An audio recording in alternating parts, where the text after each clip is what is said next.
Hello friends, कैसे हैं आप। अब आपके लिए मैं लेके आई हूँ नेक्स्ट एपिसोड। उम्मीद करती हूँ कि आपने पहले वाली एपिसोड को एंजॉय किया होगा। चले चलते हैं अपनी कहानी की तरफ। लॉर्ड फौजी को कहता है कि यहाँ की वाइन भी आप बदमजा है, मगर लॉर्ड फौजी इसे मायूस नहीं करना चाहता, इसलिए वो कहते हैं कि मैं आपके लिए एक और वाइन लेकर आ गया हूँ जो कि जेट पॉट गोल्ड से बना हुआ है। और फिर उसके सामने पेश किया जाता है, जिसे देखकर योंगजी कहता है कि मैंने आज से पहले इस तरह के पॉट और वाइन को नहीं देखा, मुझे ये काफी ज्यादा अच्छा लगा। लॉर्ड फौजी फिर आगे बढ़ते हुए योंगजी को एक सोवर्ड दिखाता है कि क्या तुम इसे देखना पसंद करोगे, और वो इसकी तरफ थ्रो कर देता है। साथ ही साथ में लॉर्ड फ्यूजी उसको बोल रहा था कि तुम मेरे साथ स्वॉर्डमैनशिप की पावर को चेक करना चाहते हो।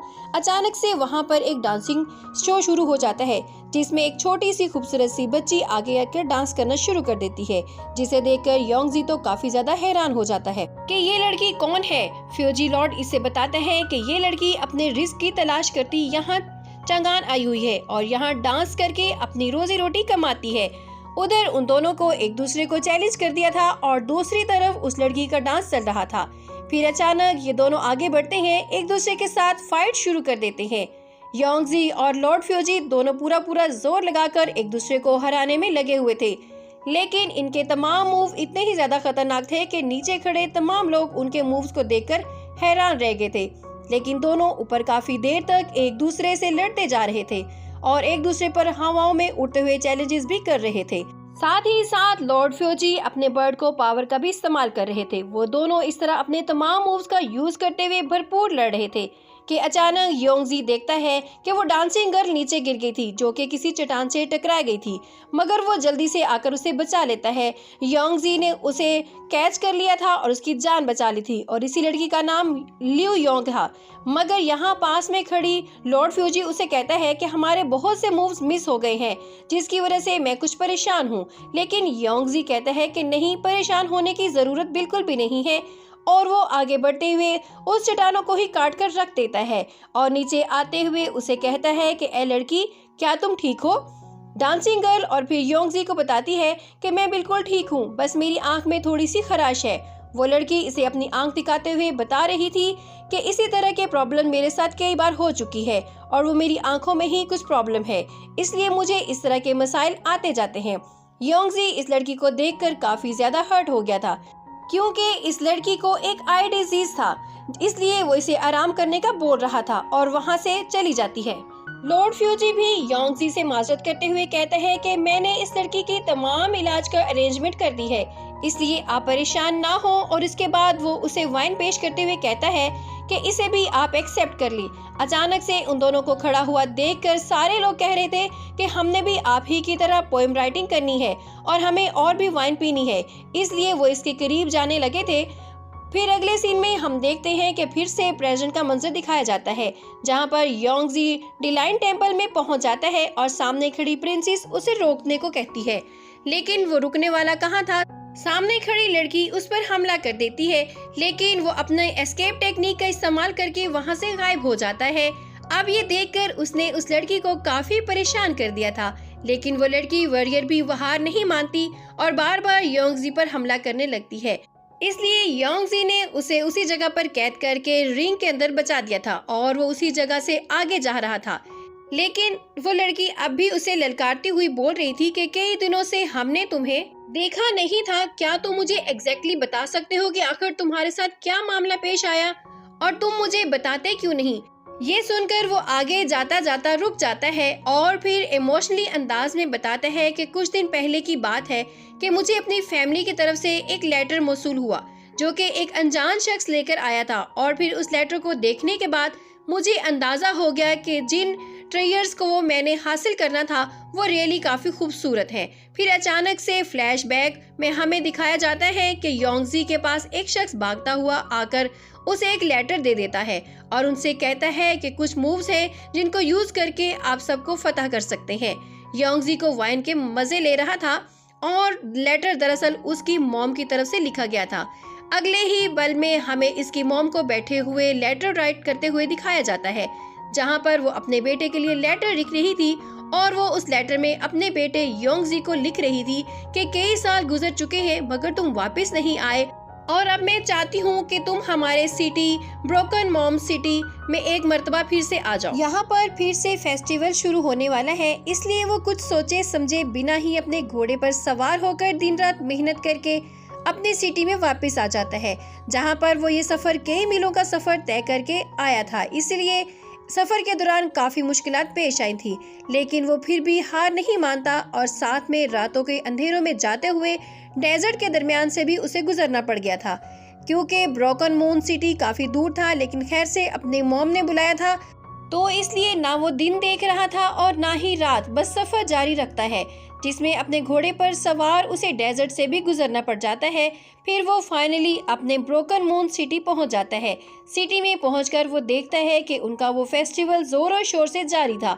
सभी लोगों ने अच्छे से एहतमाम कर लिया था, बच्चे भी दौड़े हुए थे, इधर से उधर जा रहे थे। साथ में अपनी सिटी के इस मूवमेंट को देखकर खुश था। वो आहिस्ता आहिस्ता अपने घर की तरफ जा रहा था कि अचानक वो दरवाजा खोलते हुए देखता है कि आगे छोटी बच्ची खड़ी थी, जो कि उसे अंकल कहकर पुकार रही थी। वो इसे देखकर काफी खुश हो जाता है। फिर वो भागती हुई अपनी आंटी को भी बताती है, साथ ही साथ में उसने योंगजी की मॉम को भी बता दिया था। फिर वो देखती है कि उनका बेटा तो उनके सामने खड़ा हुआ था और वो भी काफी खुश लग रहा था। अगले सीन में योंगजी अपनी मॉम के साथ दरवाजे में खड़ा हुआ था, जहां पर वो एक दरख्त को देख रहा था जो कि वाइन बनाने के लिए होता है, और उसकी माँ उसे बताती है कि जिस साल तुम गए थे मैंने उसे साल लगाया था।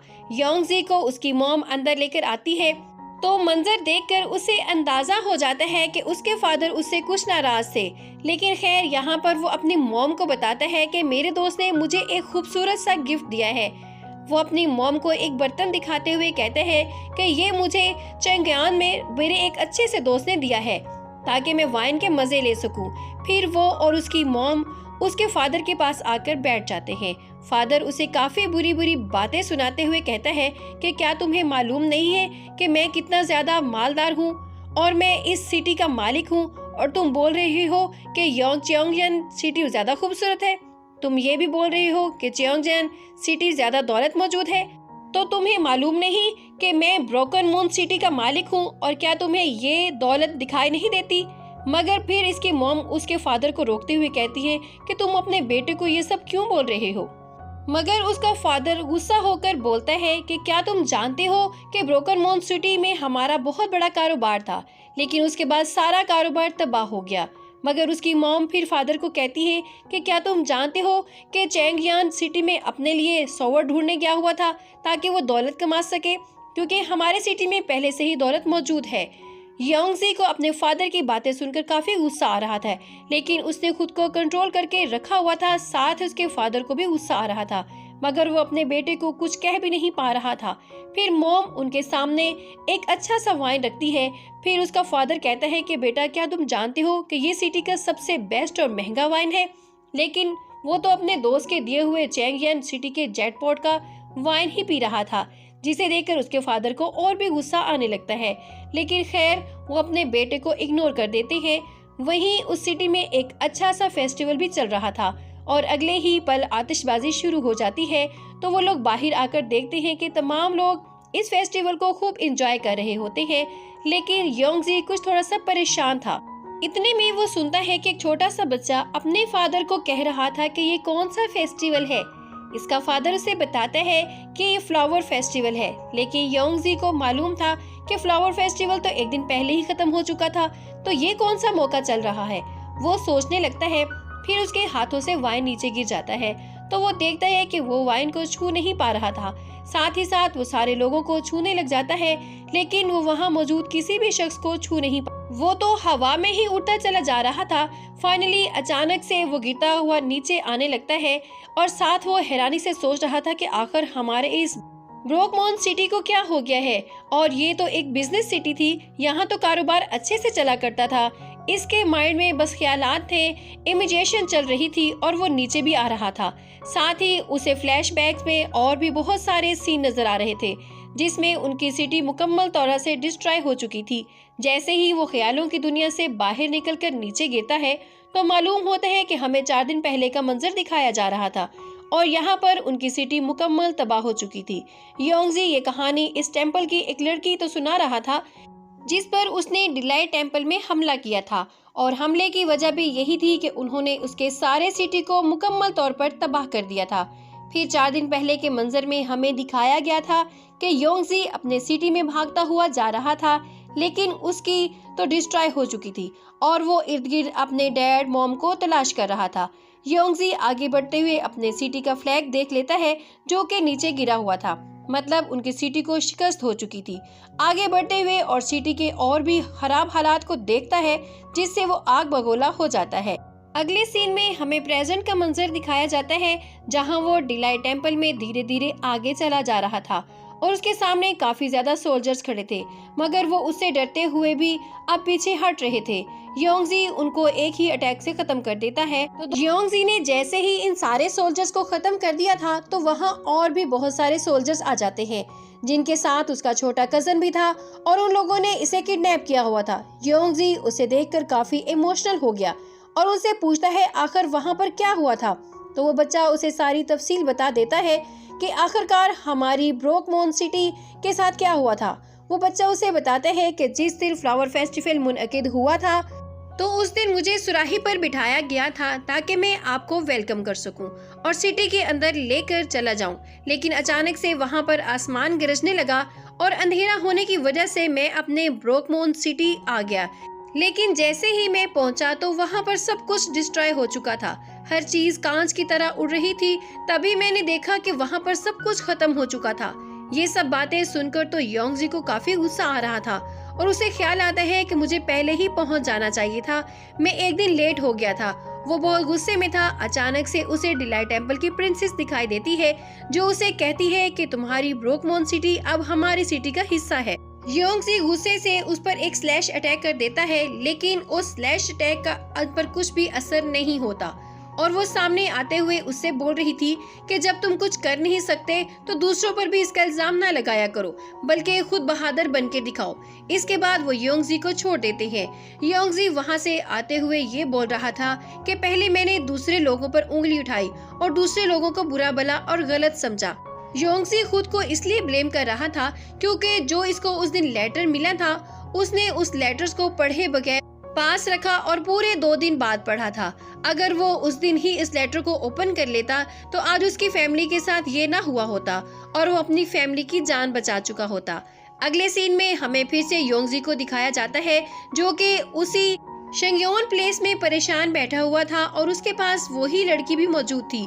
यहाँ पर योंगजी उससे कहता है कि क्या मुझे यहाँ पर आपकी हिफाजत करने के लिए खड़ा किया गया है, और वो उसे बता रही थी कि मेरी जिम्मेदारी आपकी हिफाजत करना भी है और साथ ही साथ इस सिटी की हिफाजत करना भी है। ये सुनकर योंगजी उसे वही छोड़कर चला जाता है। वो लड़की उसे रोकती हुई कहती है कि योंगजी, क्या अगर आप इस दिन टाइम पर पहुंच जाते तो क्या तुम अपनी ब्रोकन मॉन सिटी को बचा लेते। ये सुनकर तो योंगजी आग बगोला हो जाता है, क्योंकि उसे खुद पर पूरा भरोसा था। अगर मैं उस दिन टाइम पर पहुंच जाता तो ब्रोकन मॉन सिटी का ये हाल नहीं होता। मगर फिर वो शांत हो गया था, मगर उसे माजी की यादें अभी भी सब याद दिलाकर गुस्सा दिला रही थी। अचानक से उसे अपना वही लेटर याद आ जाता है। वो जल्दी जल्दी उसे निकाल लेता है और वो उसे रोशनी की तरफ करते हुए देख रहा था, तो वो देखता है कि उसका सील यानी जो मोहर थी वो तो ऑलरेडी टूटा हुआ था। तो फिर योंगजी को गौर से देखने पर पता चलता है कि उस लेटर के ऊपर लगी हुई मिट्टी तो हमारे सिटी ब्रोकन मॉन की नहीं है।